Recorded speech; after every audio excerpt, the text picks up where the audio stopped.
What is up, everybody? It's Matt Heiniger here from Matt and Wasp Sports Guys from the North Side on Hawkstream Radio from the University of North Carolina, Wilmington. Now, me and Bob will be coming back shortly.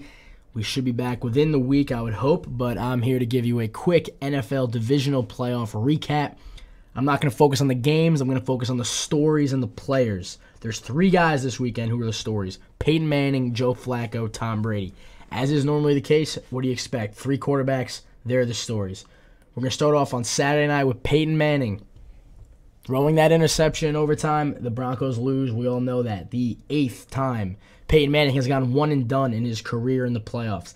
Now has a 9-11 postseason record, which for a guy as good as Manning, who's been unbelievable in the regular season, we know that. The only 4-time NFL MVP. We know the records, we know the credentials, but when it comes down to it, in the postseason, what do you want from me? This guy played great the whole game.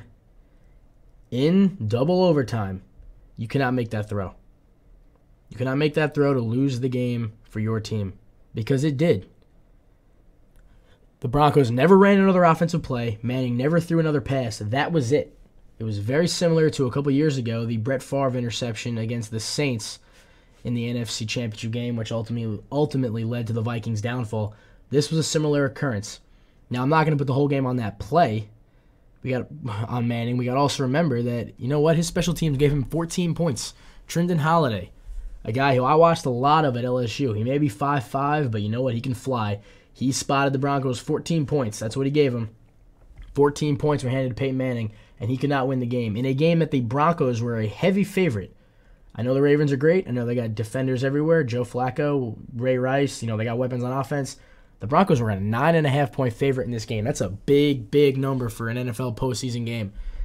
Broncos were the favorite to go to the Super Bowl from the AFC. Some people pick New England. You know what? Most pick Denver. So for Peyton Manning, it's just another choke job, another hit on his legacy. Now, his legacy still has some time to repair itself. He still has a chance to be the only quarterback in NFL history to win 2 Super Bowls with 2 different franchises. But the clock is ticking. We all know that. Manning doesn't have much time left. He's in that top 5, all-time. Well, some people tell you top 10. I'll tell you he's one of the top 5 QBs of all time.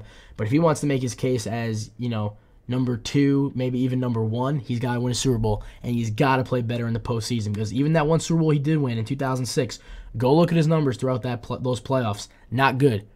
His defense stepped up, and he did not. He played against Rex Grossman in the Super Bowl. Not many quarterbacks get that lucky. Let's look at his counterpart, Joe Flacco, a guy who I have criticized, in my opinion, fairly. I never gave him a lot of credit for those early postseason wins he had because look at the numbers. Look how he played.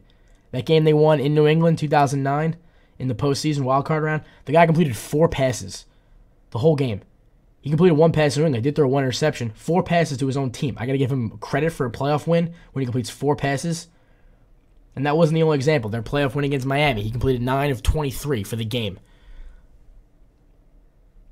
AFC Championship 2008, the guy throws 3 interceptions against the Steelers. Loses the game for them. So early in his career, he was being carried by a great defense and a great running back. However, 2011, 2012, postseason, the guy's been Joe Cool. He has stepped up and been money. Look at that game on Saturday. I know he had the pass to Raheem Moore and over Raheem Moore. 9 out of 10 times that ball's gonna be intercepted, but you know what? It wasn't. And that's what the facts show. It was a 70-yard touchdown in a spot where the Ravens were in a desperate situation where they needed a touchdown, a spot that most quarterbacks can't come up in because you don't have the time.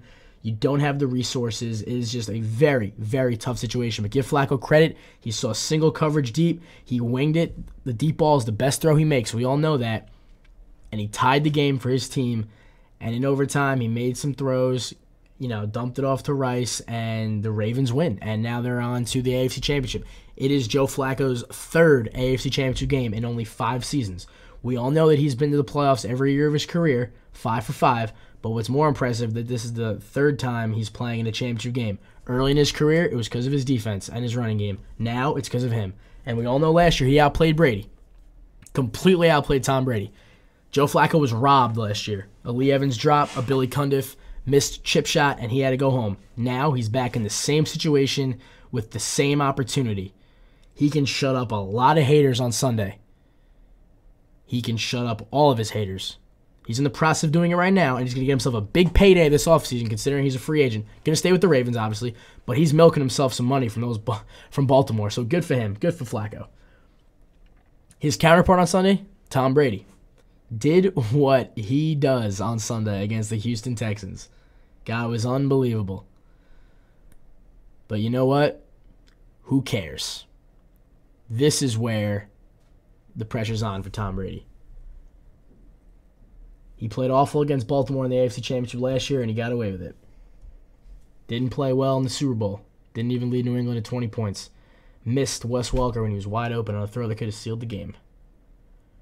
Tom Brady, if he wants to be considered the greatest, if he wants to be in the conversation with Joe Montana, he's got to win a Super Bowl now.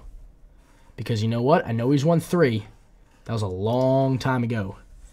And those Patriot offenses were not as good as those Patriots defenses on that dynasty. Oh, don't believe me? Look at Brady's numbers back then. He's not half the player he is now.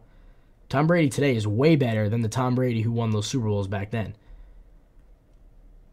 Passing touchdowns. 2003, he was 10th in the league. He was 10th in QB rating. 2004, 6th in touchdown passes. That's okay. 9th in QB rating. That's not the Tom Brady we know today. The Tom Brady we know today finishes 1st in the league in touchdowns, 1st in passer rating, 3rd in passer rating, 4th in touchdown passes. He's top 5 in every category. It wasn't like that back then. So if he wants to legitimize himself as arguably the greatest quarterback of all time, he wants to be in the conversation with Joe Montana, who did never lose a Super Bowl, who never threw an interception in 4 Super Bowl games, who led game-winning touchdown drives in Super Bowls, unlike Brady, who's led game-winning field goal drives. If he wants to be in the conversation with Joe Montana, it's put up or shut up. He's got to win it now because his postseason has been more downs than ups since 2005. It's showtime for Tom Brady. I'm Matt Heiniger from Madden Sports Guys from Northside. We'll be back soon. Enjoy the Conference Championship games.